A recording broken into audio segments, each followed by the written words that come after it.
Hello everyone, welcome to English Hub. Today in our video, I am going to discuss principles of language teaching. So आज के video में मैं बात करने वाला हूँ प्रिंसिपल्स ऑफ लैंग्वेज टीचिंग।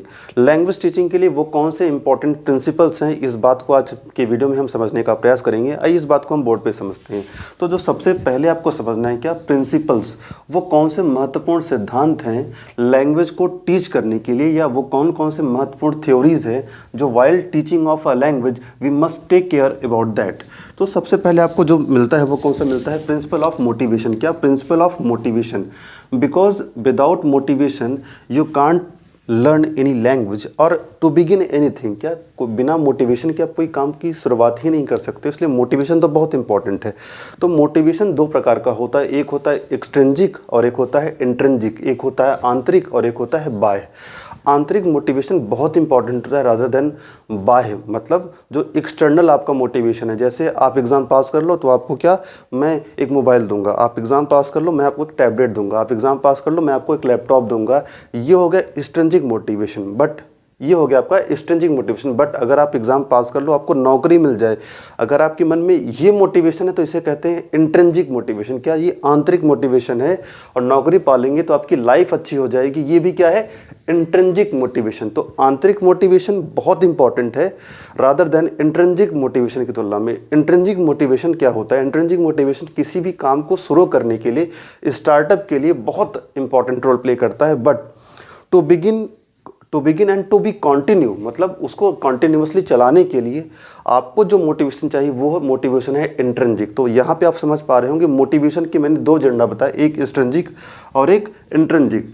क्या होता है, सबसे पहली बात, ये प्री रिक्वायर्ड एलिमेंट है। क्या मोटिवेशन अगर नहीं होगा तो आप कोई लैंग्वेज ना टीच कर पाओगे, ना कोई बच्चा सीख पाएगा। क्या ये प्री रिक्वायर्ड है क्या लर्निंग के लिए, प्री रिक्वायर्ड है क्या लर्निंग के लिए। ये जो प्री मोटिवेशन है वो प्री रिक्वायर्ड है।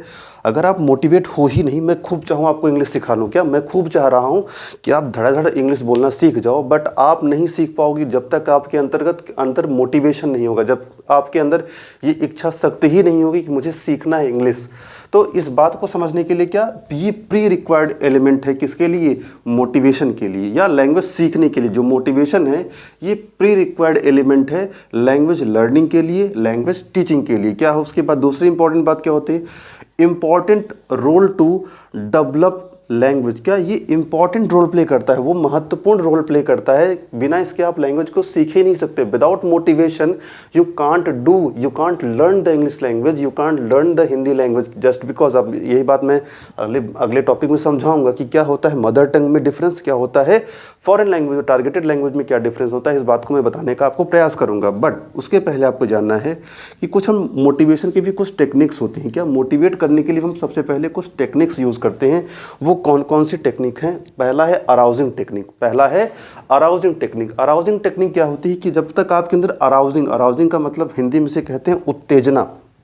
क्या अगर आप उत्तेजित हो ही नहीं कोई काम करने के लिए, आपके अंदर अराउजल ही नहीं, आपको नीड ही नहीं। कहा मैं आपको इंग्लिश सिखाना चाह रहा हूँ, कर सर मुझे कोई आवश्यकता नहीं इंग्लिश सीखने की, मैं अपनी हिंदी में खुश हूँ, तो आप इंग्लिश सीख नहीं पाओगे, क्योंकि आपके अंदर वो रेनफोर्समेंट, वो पुनर्बलन, वो नीड ही नहीं है। सो आपको नीड ही नहीं, तो आप सीखोगे ही नहीं, सिंपल सी बात। तो आप में सबसे पहला जो इंपॉर्टेंट है, जो टेक्निक हम लोग यूज़ करते हैं वो क्या है, अराउजिंग आपके अंदर डेवलप करें। किस बात को सीखने के लिए, ये मोटिवेशन की टेक्निक्स हैं। क्या कि हम सबसे पहले आपके अंदर अराउजल डेवलपमेंट करें। दूसरी बात, आपको एक्सपेक्टेंसी हो। क्या आपके पास एक मोटिव हो, आपके पास एक उद्देश्य हो कि मैं इंग्लिश बोलूँगा और इंग्लिश ऐसी बोलूँगा कि लोग मुझे सुनेंगे। और दूसरी बात कि इंग्लिश लैंग्वेज में जो पढ़ रहा हूँ उससे पढ़ के सीटेट को क्वालिफाई कर लूँगा। अगर आपके पास ऐसा कोई मोटिव है तब तो आप इंग्लिश को सीख जाओगे। आपके पास मोटिव ही नहीं है, मीन्स मोटिवलेस हंटिंग आप कर रहे हो, आपको इंग्लिश की कोई आवश्यकता ही नहीं है, तो आप ना देखोगे वीडियो, ना आपकी किसी काम का ये वीडियो है। बट अगर यही आपका मोटिव हो कि आपको एग्ज़ाम क्रैक करना है, आपको अच्छी इंग्लिश बोलनी है, तो आप इस वीडियो को देखोगे भी, समझोगे भी कि मैं क्या समझाना चाह रहा हूँ। तो यहाँ पर आपको समझ में आ गया होगा कि जो एक्सपेक्टेशन है, जो एक्सपेक्टेंसी है, आपकी मोटिव होना चाहिए। दूसरा क्या है, जो लास्ट पॉइंट है इस टॉपिक के अंतर्गत, क्या प्रिंसिपल ऑफ मोटिवेशन मोटिवेशन के अंतर्गत वो क्या है, आप में आपको इंसेंटिव भी मिले। आपको कोई भी काम आप कर रहे होते, क्योंकि आपको पता होगा जो डिफरेंट मल्टीनेशनल कंपनीज़ हैं वो इंसेंटिव प्रोग्राम चलाती हैं। ऐसा क्यों करती हैं? क्योंकि उन्हें पता है कि जो कार्मिक हैं, जो जो जो उनके यहाँ वर्कर हैं, उनको काम करने के बजाय जो सैलरी मिलती है उसके अतिरिक्त उन्हें इंसेंटिव दिया जाता है। ऐसा इसलिए दिया जाता है ताकि उनका काम में मन लगा रहे, उनका काम में मन लगा रहा है। ठीक वैसे ही मोटिवेशन आपके लाइफ में रोल प्ले करता है क्या, प्रिंसिपल ऑफ लैंग्वेज के अंतर्गत, कि आपको इंसेंटिव दे दिया। आपने अच्छी इंग्लिश बोली, हमने कहा very good and very good, मैंने कुछ आपको रिवॉर्ड दिया कि आप बहुत अच्छा बोल रहे हैं, आप कंटिन्यू प्रयास करेंगे तो आप और अच्छा बोलने जाओगे। या फिर आप अच्छे एफर्ट डाल रहे हो, आप 30 आउट ऑफ 30 ले आ सकते हो, तो आपके अंदर क्या मिला, ये रिवॉर्ड मिला। आज इस वाले में हमने क्या समझा, जो प्रिंसिपल ऑफ मोटिवेशन है, मोटिवेशन बहुत इंपॉर्टेंट होता है। क्या ये प्री रिक्वायर्ड है, पहली बात। दूसरी बात क्या है, important role to develop of, important role in the development of language. दूसरा हमने टेक्निक की बात की, क्या सबसे पहले आपके अंदर अराउजल हो, अराउजल मतलब आपके पास क्या हो, उत्तेजना हो वो काम करने की। दूसरी आपके पास एक्सपेक्टेंसी हो, या फिर आपको मोटिव, एक्सपेक्टेंसी या फिर मोटिव। विदाउट मोटिवलेस हंटिंग करेंगे तो आपको कोई फायदा नहीं मिलने वाला। तीसरी बात है क्या, इंसेंटिव सिस्टम को भी हम फॉलो करें। अब अगर मैं बात करता हूं दूसरे पॉइंट की, जो दूसरा पॉइंट क्या है, दूसरा पॉइंट ये है कि प्रिंसिपल ऑफ हैबिट फॉर्मेशन। क्या, प्रिंसिपल ऑफ हैबिट फॉर्मेशन। जो प्रिंसिपल ऑफ हैबिट फॉर्मेशन होता है क्या, कोई भी आपको आदत, ऐसा कोई थिंकर है वो कहता है कि लगातार कोई काम हम 21 दिन करें, क्या 21 डेज करें, तो हमारी वो हैबिट में आ जाएगा। क्या है, हमारे हैबिट में आ जाएगा। तो कोई भी काम लगातार हम 21 दिन करते हैं तो वो हमारी हैबिट में आ ही जाता है। ऐसा साइंटिफिकली प्रूवन है। तो इस बात को कैसे, क्या लैंग्वेज प्रिंसिपल ऑफ, जो प्रिंसिपल ऑफ लैंग्वेज टीचिंग है उसके अंतर्गत प्रिंसिपल ऑफ हैबिट फॉर्मेशन का कितना रोल है। आइए अब इस बात को हम समझते हैं कि आप हैबिट बनाते हैं तो हैबिट भी दो प्रकार की आप हैबिट बनाते हो, एक मदर टंग के लिए, दूसरा क्या है फॉरेन लैंग्वेज के लिए, जिसे हम क्या कहते हैं, फॉरेन लैंग्वेज को हम क्या कहते हैं, टारगेटेड लैंग्वेज। क्या, टारगेटेड लैंग्वेज। ये हमारा टारगेटेड हमेशा लैंग्वेज होता है। फॉरेन लैंग्वेज जिसे हम इंग्लिश, फ्रेंच या फिर अदर लैंग्वेज जिसे हम टारगेट करते हैं बाय द हेल्प ऑफ, क्या, by the help of our primary language. क्या, हमारी जो मदर टंग है उसको टारगेट रखते हैं। जो हम मदर टंग को हम सीखते हैं, इसके हैबिट फॉर्मेशन के लिए क्या, हम बर्थ से ही कोई हमें आदत नहीं डालनी होती है। क्या, आपको क्या फॉरेन लैंग्वेज को, सॉरी मदर टंग को सीखने में, मदर टंग को सीखने में आपको कोई हैबिट नहीं डालनी होती। ये नेचुरल प्रोसेस है। अपनी फैमिली से, अपने माँ से, अपने भाई से, अपने पेरेंट्स से हम ये सीख जाते हैं कि हमें नेचुरली हिंदी को कैसे एकोमोडेट करना है, हम एकोमोडेट कर लेते हैं। बट वहीं बात करें अगर फॉरेन लैंग्वेज की, तो फॉरेन लैंग्वेज एक अननेचुरल प्रोसेस है। उसके लिए हमें सिंसियर एफर्ट डालना पड़ता है, क्योंकि ये हमारी टारगेटेड लैंग्वेज होती है।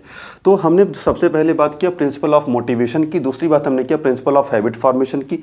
अब हम बात करते हैं principal of imitation in the section of language teaching. Language teaching के अंतर्गत अब हमें बात करना है क्या, कि जो इमिटेशन होता है, इमिटेशन के लिए सबसे पहला जो बच्चे के लिए रोल मॉडल होता है। जब मैं बात कर रहा हूँ सीटेट एग्जाम की, तो सीटेट एग्जाम में आपको पता होगा कि बच्चे बहुत अच्छा इमिटेट करते हैं। क्या, अगर आपका टीचर अच्छा है तो वो as a teacher, being a teacher की तरह बिहेव करते हैं कि घर में आएंगे पढ़ाएंगे आपको, क्या तुम्हारे सर ने ये पढ़ाया था, ABCD हमको पढ़ाई थी, तो ABCD आपको घर में आके टीच करेंगे।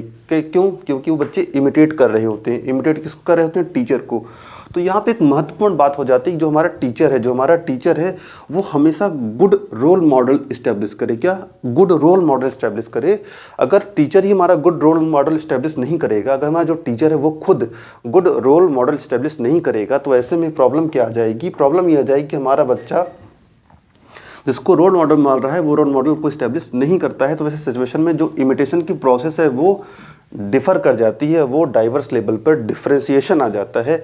ऐसे में जो प्रिंसिपल ऑफ इमिटेशन है फेलियर कर जाता है। अब इसके लिए टूल्स क्या होते हैं, छोटे छोटे बच्चे हैं, टेलीविज़न देखते हैं, टेप रिकॉर्डर को सुनते हैं, रेडियो को सुनते हैं। ग्रामोफोन तो अब प्रचलन में रहा नहीं, इसका कोई यूज़ नहीं है बहुत ज़्यादा, बट हाँ टेप रिकॉर्डर, रेडियो, टेलीविज़न, इन सब को वो देख सुन के इमिटेट करते हैं। जैसे आजकल के बच्चे डोरेमोन, शिनचैन, इन सब चीज़ों को देख के अच्छा खासा इंटीमेट कर लेते हैं।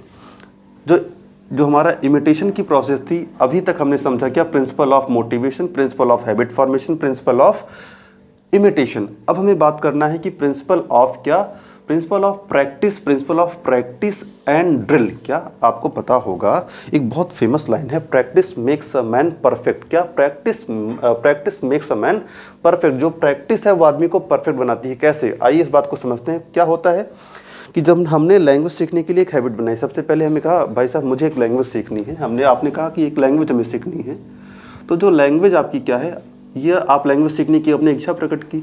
हमने पूछा भाई आपके अंदर मोटिवेशन है या नहीं, आप सीखना चाहते हो, क्या पर्पज़ क्या है आपके अंदर, मोटिव क्या है, आपके पास उद्देश्य तो है ना कि आप क्यों सीखना चाहते हो। कहा आपने कहा हाँ मेरे पास उद्देश्य तो है। अच्छा, हमने कहा ठीक है। फिर आपने 21 दिन वाली प्रैक्टिस करी क्या, आपने 21 दिन हैबिट डाली क्या, आपने हैबिट डाला क्या कि आपके अंदर जो मैं हैबिट की बात कर रहा हूँ, हैबिटेशन की बात कर रहा हूँ, आपने हैबिट फॉर्म की, कहा मैंने हैबिट भी फॉर्म कर ली। अब फिर आपने पूछा कि अब क्या करना है, हमने कहा बस अब आपको प्रैक्टिस करनी है। क्या, principle of practice and drill. Principal of practice and drill क्या होता है कि अगर आपने जान लिया कि आपको क्या प्रिंसिपल ऑफ प्रैक्टिस ड्रिल के अंदर क्या करना होता है, कोई लैंग्वेज है उसकी हैबिट हमने फॉर्म कर ली।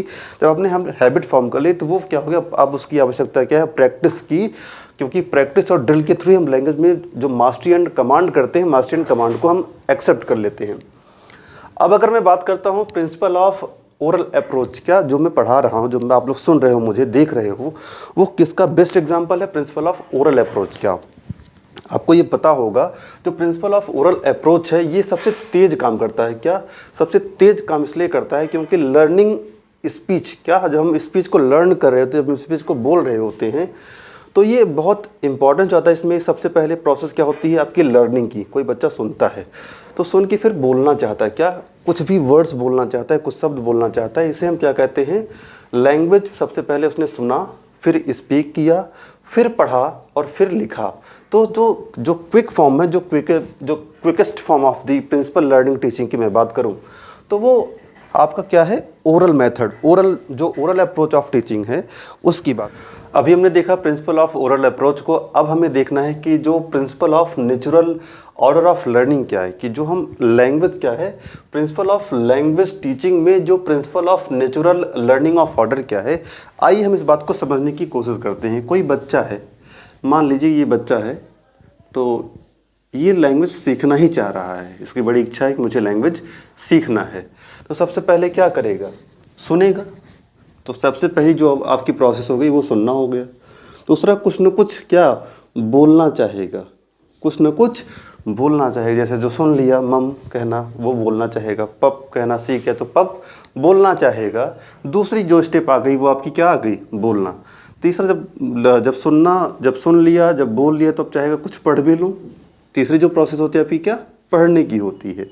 अब जब सुन भी लिया, बोल भी लिया, तो अब क्या चाहेगा कि मैं कुछ लिख लेता हूँ।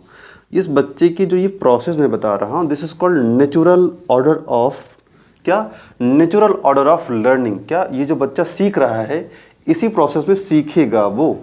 इसके बाद मैं अगर दूसरी बात करूँ, principle of using mother tongue. क्या, principle of using mother tongue. तो मैं मदर टंग की बात करूं, हम हिंदी भाषाई क्षेत्र के लोग हैं। क्या, हम हिंदी भाषाई क्षेत्र के लोग हैं, तो हमारी जो मदर टंग है क्या है, वो हिंदी है। तो कोई कह देगा नहीं भोजपुरी हमारी मदर टंग है, तो भोजपुरी हमारी मदर टंग नहीं हो सकती, just because Bhojpuri is a derivation, is a origin of Hindi language. तो आप यहाँ समझें कि जो मदर टंग है, मदर टंग क्या होती है, उसको हम बेस मान लेते हैं, उसको हम आधार मान लेते हैं, उसी के आधार पे हम टारगेटेड लैंग्वेज को सीखते हैं।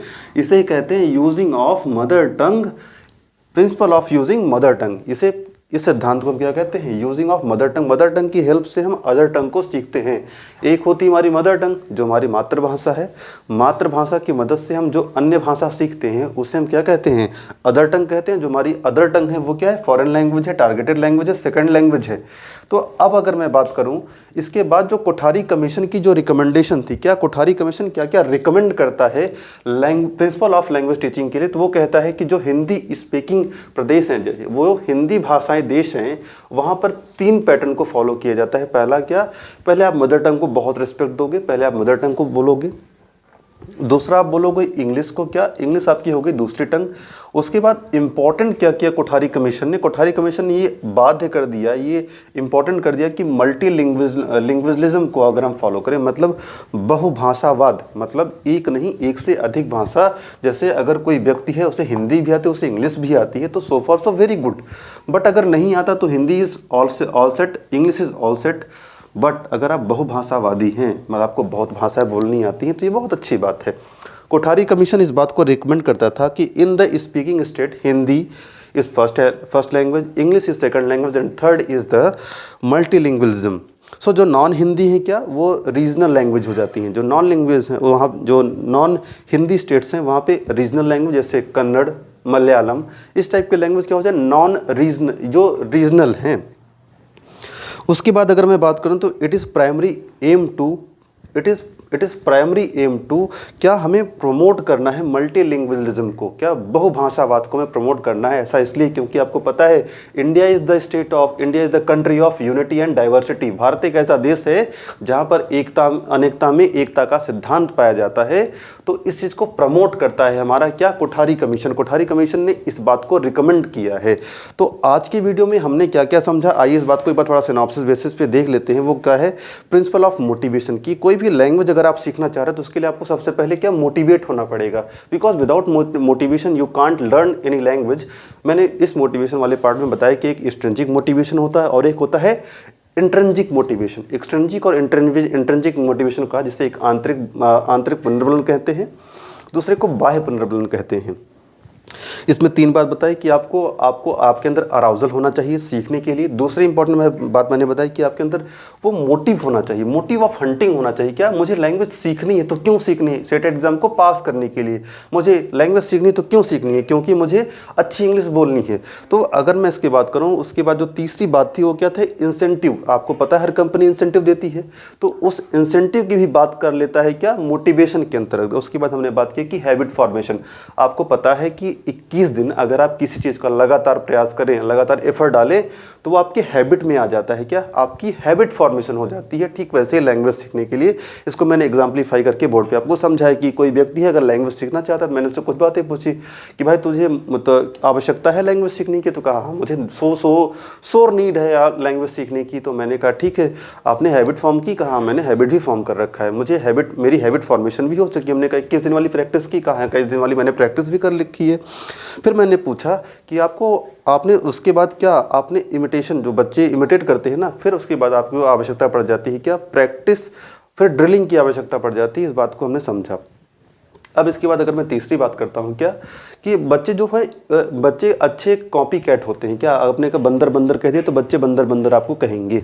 तो इमिटेशन की क्वालिटी बच्चों में अच्छी होती है, इसलिए हमें टीचर जो हमारा होता है वो हमेशा आइडियल होना चाहिए, आदर्श होना चाहिए, अच्छा होना चाहिए। अब अगर मैं इसकी बात करूँ क्या, practice, because you know the practice makes a man perfect.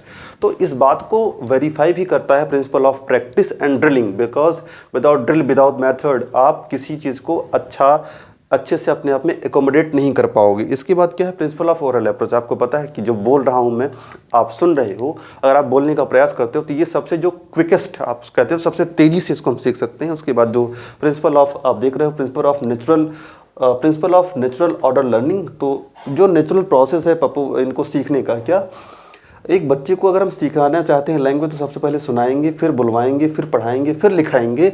इस प्रोसेस से हम इसे natural order of principal language learning teaching कहते हैं। उसके बाद क्या है, मदर टंग को हम रेस्पेक्ट देंगे। मदर टंग में क्या, रेस्पेक्ट का सिंस जो वो बार बार वर्ड यूज़ कर रहा हूँ, रेस्पेक्ट का मीन्स क्या है कि रेस्पेक्ट इसलिए क्योंकि हिंदी हमारी, जो हिंदी मातृभाषा है, मातृभाषा को आधार मान के हम क्या, अदर टंग को सीखते हैं। अदर टंग मतलब targeted language, mother tongue in the respect of other tongue. तो उसके बाद कोठारी कमीशन की क्या रिकमेंडेशन थी, मैंने ये बताई। आज की वीडियो में हमने कुल मिला जुला के ये बात किया कि जो प्रिंसिपल ऑफ लैंग्वेज टीचिंग है, उसके लिए आपको कौन कौन से सिद्धांत, कौन कौन सी थ्योरीज का अनुपालन करें, कौन कौन सी थ्योरी का पालन करें, इस बात को आज की वीडियो में हमने देखा और समझा। अगर आपको वीडियो अच्छा लगा हो तो चैनल को लाइक करें, चैनल को सब्सक्राइब करें, लाइक करें और शेयर करें। धन्यवाद। जय हिंद। मिलते हैं किसी नए वीडियो के साथ। धन्यवाद।